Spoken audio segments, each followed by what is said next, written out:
Hello, I'd like to read you a story that we used in our kindness unit this week. It's called Extra Yarn by Mac Burnett.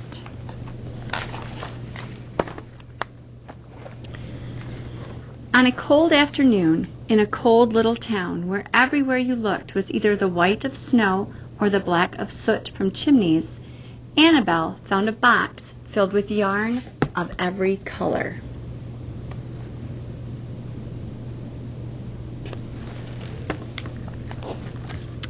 So she went home and knit herself a sweater. And when Annabelle was done, she had some extra yarn. So she knit a sweater for Mars, too. But there was still extra yarn.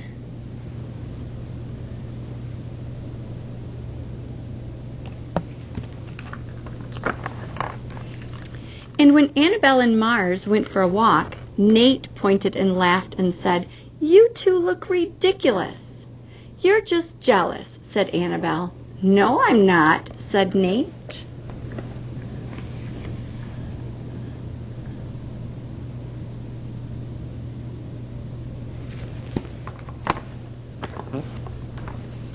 But it turned out he was. And even after she'd made a sweater for Nate and his dog, and for herself, and for Mars, she still had extra yarn.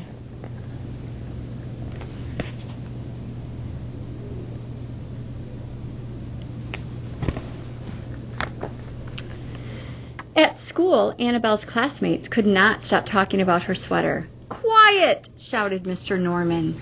"Quiet, everyone! Annabelle, that sweater of yours is a terrible distraction. I cannot teach with everyone turning around to look at you." "Then I'll knit one for everyone," Annabelle said, "so they won't have to turn around." "Impossible," said Mr. Norman. "You can't."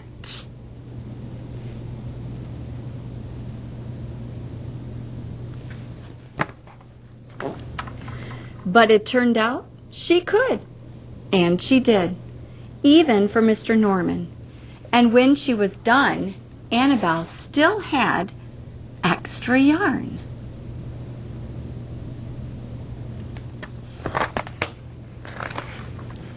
So she knit sweaters for her mom and dad, and for Mr. Pendleton and Mrs. Pendleton, and for Dr. Palmer, and for little Louis.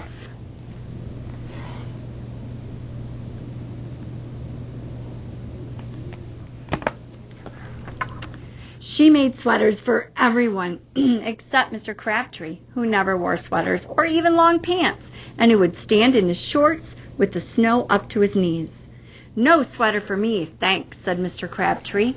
So she made Mr. Crabtree a hat, and even then, still, Annabelle had extra yarn.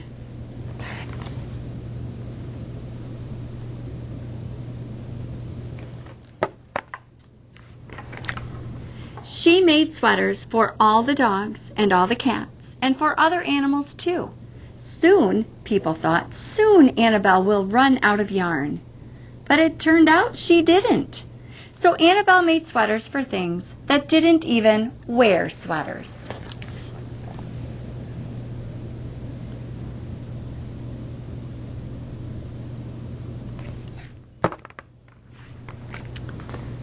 Things began to change in that little town.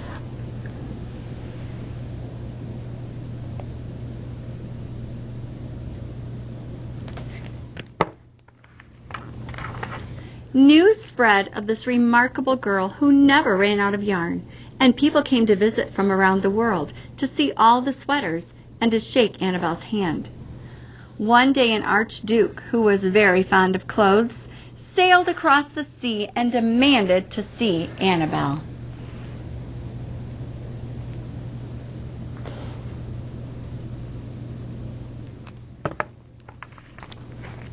"Little girl," said the archduke, "I would like to buy that miraculous box of yarn, and I'm willing to offer you $1 million.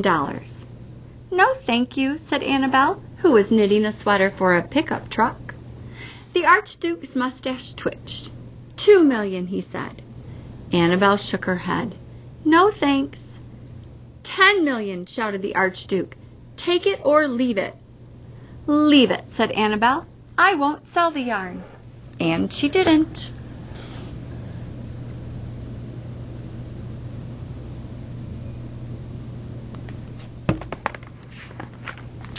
So that night the Archduke hired 3 robbers to break into Annabelle's house, and they stole the box and took it to the Archduke, who set off across the snow and sailed over the sea.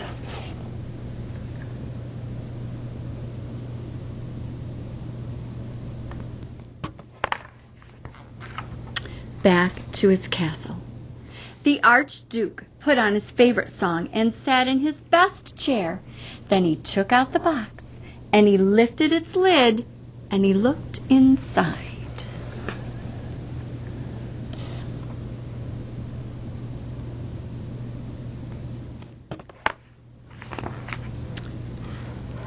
Look. His mustache quivered. It shivered. It trembled. The Archduke hurled the box out the window and shouted, "Little girl, I curse you with my family's curse. You will never be happy again."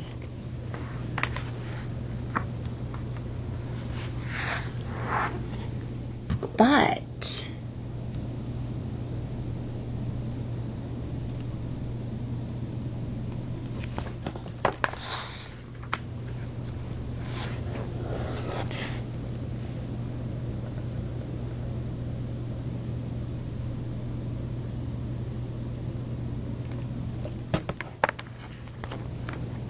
it turned out she was.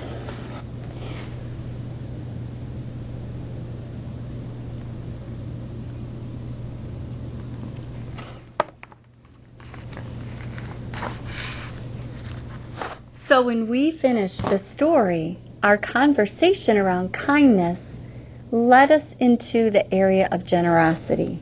And we made some great connections on how when we are generous with our time and our talent, when we notice and observe when things might be needed and we might be able to fill that need, that is an example of what kindness is.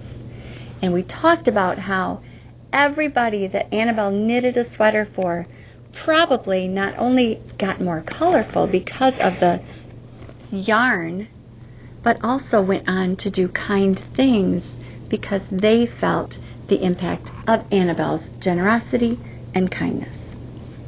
Thanks for enjoying the story. We hope that you have a great weekend, and maybe next week there will be another book to read to you.